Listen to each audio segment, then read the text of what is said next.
One thing is for certain, as sure as I sit here, and as certain as I will cough to you in just a moment, because I'm still recovering from the flu. I think the thing that is certain is that we live in what can only be described as a chaotic world, a world full of uncertainty, a world which is battling between who sits on the right, who sits on the left, who's a moderate, who's a liberal, who's a conservative, who's something else. Where do people sit? Are they sitting so far to the right that they're an embarrassment to the left? Are they sitting so far to the left that they're an embarrassment to the right? Where do people sit? And I was brought to this conclusion that our landscape is shifting so much. And this came about because of a survey I saw in the ABC a few days ago, which I think indicates to us all how we are shifting, how we're viewing our politics, and how we're viewing politicians and the sort of politics that they espouse a little bit differently than the way that we have in the past.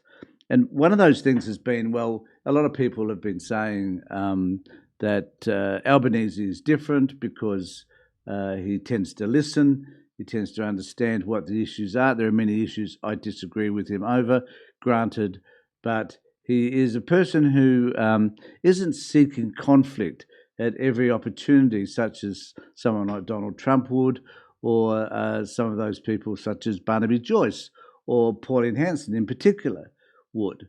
So he seeks consensus to some degree, even though right at the moment he's decided that it's not having anything to do with the Liberal Party in relation to negotiating the energy policy that they just released this week. So, but my point is that things have shifted, and I want to demonstrate to you how this shift has taken place and how it may affect all of us. And I guess it's just worth noting that there have been certain changes, whether that be Gen Z are now looking for progressive politics, Gen Z, the younger people are more concerned about climate change and what that means to parties in terms of trying to win their vote.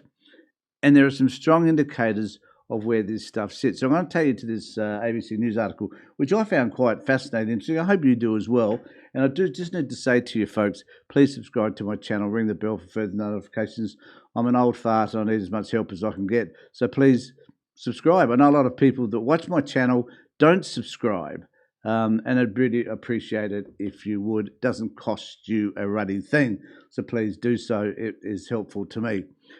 So on this particular item, this voters' studies show Coalition loses status as better economic manager. Now, we know that for years this has been the claim that the Liberal Party have made, is that they are the ones that can manage the economy more, that the Labor Party want to spend more money, heaven forbid, on social services, looking after people, all that sort of stuff, Medicare and so on. That's where the Labor Party wants to spend the money, but of course, that's an issue because Coalition, they want to save money. They don't want to spend it. They just want to make sure that businesses, mining industry and others get their fair share and that the wealthy in particular don't get taxed as much as what they perhaps should because they're important people, because they make sure that the economy ticks over, all that sort of shit. It's crap, but nevertheless, that's been their stick for many, many years. However, it seems to me that voters aren't buying it anymore.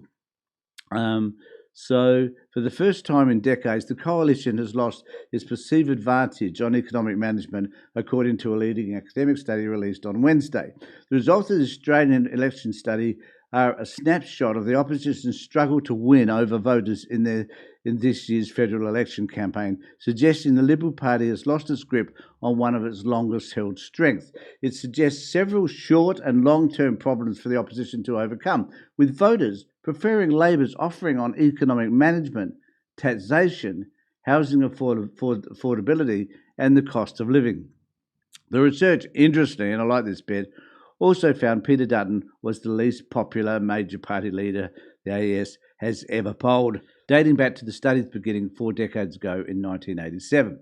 So we know that Dutton was unpopular, and the result of his unpopularity became a whitewash for the Labor Party. The post-election survey of voters' attitudes and behaviours is conducted by the Australian National Institute and Griffith University. After every federal election, asks voters for their views on party policies and attitudes to democracy. Now, the things that are interesting is that we have a look here. For the first time, voters preferred Labor's economic policy over the coalition. And you can see the graph where particularly in 2018 and 19 it was pretty high, and then the Labor Party was pretty low, and then suddenly, for some particular reason, it's taken over.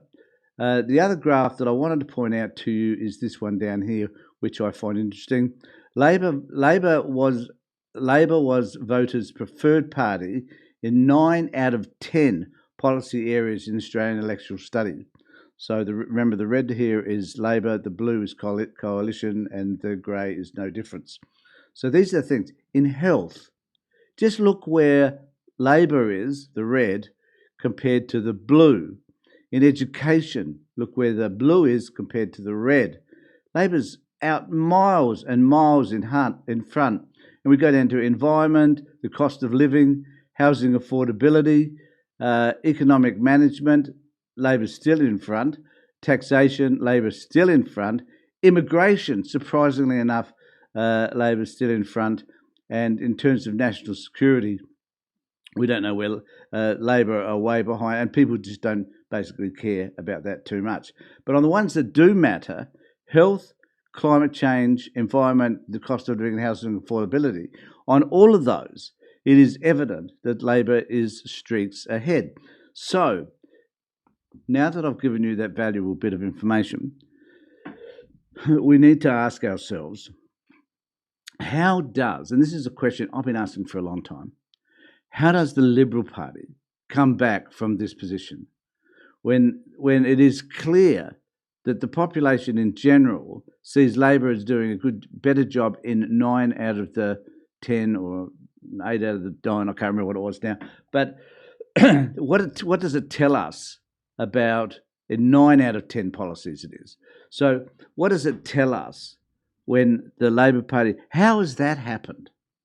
What has happened in the community that has caused that? Is it just about Peter Dutton being the least likeable individual one can imagine to run an election?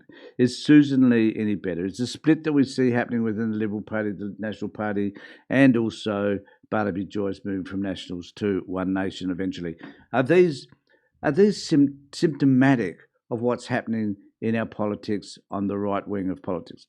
Now, I'd be interested to know what you think about all that. And remember to subscribe and to also comment below. And let me know, why is this happening? This is not a partisan study. This is a bipartisan attempt to try and better understand what's happening in our community. And it's important to understand that primarily most of the popularity exists with the Labor Party because they have the better policies in the areas that I just mentioned, or at least those policies are resonating with the community. Let me know what you think in the comment section below. In the meantime, just take care.